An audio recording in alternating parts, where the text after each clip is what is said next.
ये है Ayanokoji, classroom of the elite का मेन कैरेक्टर, जिसके इंटेंशंस और इमोशंस दोनों ही नहीं दिखते। ठीक वैसे ही जैसे हमारी एग्जाम की तैयारी और रिजल्ट में नंबर नहीं दिखते, और लोग अयानो कोजी को पसंद करते हैं क्योंकि ये बंदा किसी चीज पर रिएक्ट ही नहीं करता। एग्जाम्पल के लिए ये मान लो कि आप इस बंदे से बात करने का ट्राई करते हो, यार अयानो कोजी, मेरे 5 साल का भाई यार उसके एग्जाम में वापस फेल हो गया हम्म। यार, लेकिन इस बार तो मैंने उसका एग्जाम लिखा था।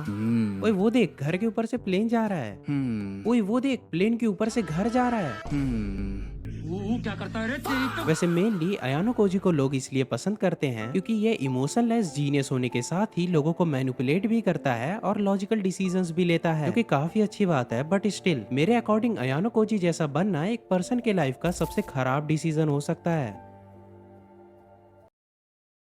आई नो आप लोगों के दिमाग में आ रहा होगा, भाई अयानो कोजी जैसा मास्टरमाइंड या इमोशनलेस बनने में बुरा क्या है। तो इसे एक्सप्लेन करने के लिए सबसे पहले हम बात कर लेते हैं इमोशनलेस बनने की। देखो, आई एग्री, इमोशनलेस होने के कुछ फायदे हैं, जैसे आपको रिजेक्शन से फर्क नहीं पड़ेगा और आपके सारे डिसीजंस 100% लॉजिकल होंगे, यानी आप इमोशन में बहकर ऐसे कांड नहीं करोगे।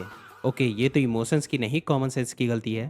तो हाँ, जैसा कि मैंने कहा, इमोशनलेस होने के कुछ फायदे हैं, बट यही सबसे बड़ा ट्रैप है, क्योंकि अगर आप इमोशनलेस बन गए तो आपकी निगेटिव इमोशंस के साथ ही पॉजिटिव इमोशन जैसे हैप्पीनेस और एक्साइटमेंट भी आपको फील नहीं होंगे, और जो चीजें आप इंजॉय करते थे, जैसे दोस्तों के साथ गेम खेलना, कहीं घूमना या फैमिली के साथ टाइम स्पेंड करना, वो सब कुछ आपको पॉइंटलेस और मीनिंगलेस लगने लगेगा, क्योंकि आपके लॉजिकल दिमाग के अकॉर्डिंग ये सब कुछ आपके लिए बस एक टाइम वेस्ट होगा। बिना इमोशंस के आपके अपनी फैमिली और दोस्तों के साथ कनेक्शंस या बॉन्ड टूटते जाएंगे और धीरे धीरे आप बिल्कुल अकेले पड़ जाओगे। और इसी से सिमिलर आजकल ऑनलाइन एक बहुत ही टॉक्सिक मिसअंडरस्टैंडिंग चल रही है कि सक्सेस के लिए सब कुछ सेक्रीफाइस करना पड़ता है, और इसका सबसे बड़ा एग्जांपल कॉम्पिटिटिव एग्जाम्स है, जैसे यूपीएससी, नीट या जेई। लोग अपने गोल को अचीव करने के लिए टेम्पररी प्लेजर नहीं, अपनी पूरी लाइफ ही सेक्रीफाइस कर देते हैं। जो सब कुछ भी उनके लिए मैटर करता था वो सब कुछ क्विट कर देते हैं। पर एक सेकंड के लिए सोचो, मान लो आपने सब कुछ छोड़ दिया, आपने अपनी सारी खुशियां मार दी और 3-4 अटेम्प्ट के बाद आपने एग्जाम निकाल भी लिया और अब आप टॉप पर खड़े हो, बट आप उस पॉइंट पर जो हैप्पीनेस फील करना चाहते थे वो आपको फील ही नहीं हो रही, क्योंकि शायद वही हैप्पीनेस आपके पहले या दूसरे अटेम्प्ट में ही खत्म हो गई थी। और अब आपके लिए सारे लोग तालियां बजा रहे हैं, सारे लोग काफी खुश हैं, पर आपके अंदर आपको कुछ फील ही नहीं हो रहा। आपको उन तालियों से कुछ फर्क ही नहीं पड़ रहा। आपको उस टॉप पर खड़े होकर सिर्फ दो ही चीजें फील हो रही है, जो कि है खालीपन और अकेलापन। और काफी सारे लोग ये भूल जाते हैं कि वो लाइफ में जो कुछ भी अचीव करना चाहते हैं वो सिर्फ अपनी खुशी के लिए करते हैं, और खुशी से मैं इमोशन की बात कर रहा हूँ, ना कि किसी लड़की की।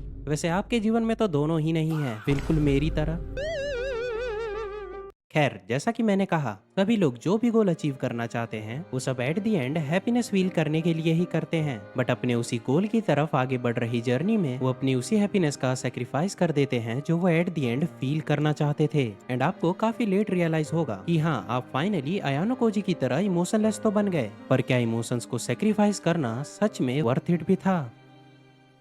खैर, अब अगर बात करें परफेक्ट मास्टरमाइंड बनने की, तो हर किसी को अयानो कोजी जैसा जीनियस बनना है। ऐसा इंसान जो हर चीज में टॉप पर हो, पढ़ाई से लेकर फाइट तक। सुनने में कितना कूल लगता है, राइट? एंड स्टार्टिंग में शायद मजा भी आए, बट इन रियलिटी इसमें भी आपको at the and similar he outcome मिलेगा जो आपको इमोशनलेस होने पर मिल रहा था। कैसे? Let me explain. मान लो आप एक बार टॉप पर चले गए, जिसके चांसेस उतने ही हैं जितने साइतामा के सिर पे बाल, बट स्टिल आप मान लो जैसे तैसे टॉप पर चले गए। तो अब आपके लिए अपनी टॉप पोजीशन को मेंटेन करना आपकी लाइफ का काफी बड़ा स्ट्रेस बन जाएगा। पर चलो एक सेकंड के लिए मान लेते हैं आप अयानो कोजी की तरह इतने परफेक्ट बन गए हो कि आपको सेकंड आने का डर ही नहीं है, आप हर बार फर्स्ट पे ही आओगे। तो क्या आप सच में खुश रहोगे? हाँ, but at the same time नहीं भी, क्योंकि आपको तो स्टार्टिंग में काफी खुशी मिलेगी, इमोशन वाली, एंड आपको काफी कॉम्प्लीमेंट्स भी मिलेंगे, लोग आपको पसंद करेंगे, आप सब कुछ अचीव कर लोगे। बट कुछ टाइम बाद आप धीरे धीरे रियलाइज करोगे कि अब आपको फर्स्ट आने या लोगों के कॉम्प्लीमेंट से कुछ फर्क ही नहीं पड़ रहा, क्योंकि अब आपके लिए वो सब कुछ बहुत ही नॉर्मल हो गया है। आपके लिए जीतना एक बोरिंग रूटीन बन जाएगा, बिल्कुल हमारे करंट लाइफ से अपोजिट।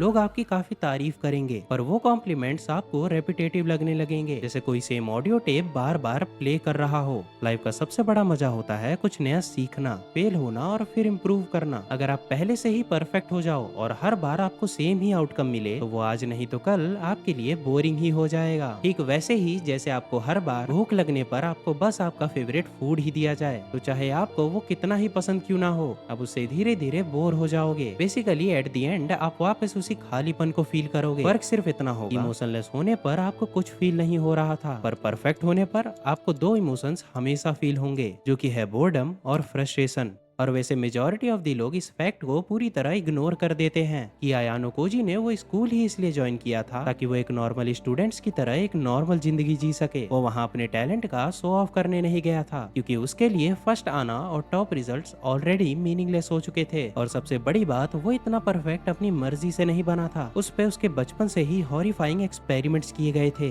वो एक मास्टरमाइंड नहीं, वो एक ऐसे डार्क एक्सपेरिमेंट का ट्रेजिक रिजल्ट है जिसने उसके अंदर से वो एक आखिरी चीज को ही खत्म कर दिया जो उसे इंसान बनाती थी। हाँ, मैं बात कर रहा हूँ इमोशंस की। लाइफ में इमोशंस के अप डाउन एक हार्ट बीट की तरह होते हैं। तुम इमोशंस को मारकर एक परफेक्ट स्टेबल लाइफ चाहते हो, पर याद रखना, जिस दिन हार्ट बीट की लाइन बिल्कुल सीधी और परफेक्ट हो जाती है, उसे परफेक्शन नहीं, मौत कहते हैं। और अगर तुम अभी भी अपने टीनेज में एक इमोशनलेस लाइफ जीने का सोच रहे हो, तो ये बात याद रखना, कुछ लोग जीना 20 साल पर ही छोड़ देते हैं, लेकिन उनकी सांसें उनकी 80s में बंद होती हैं।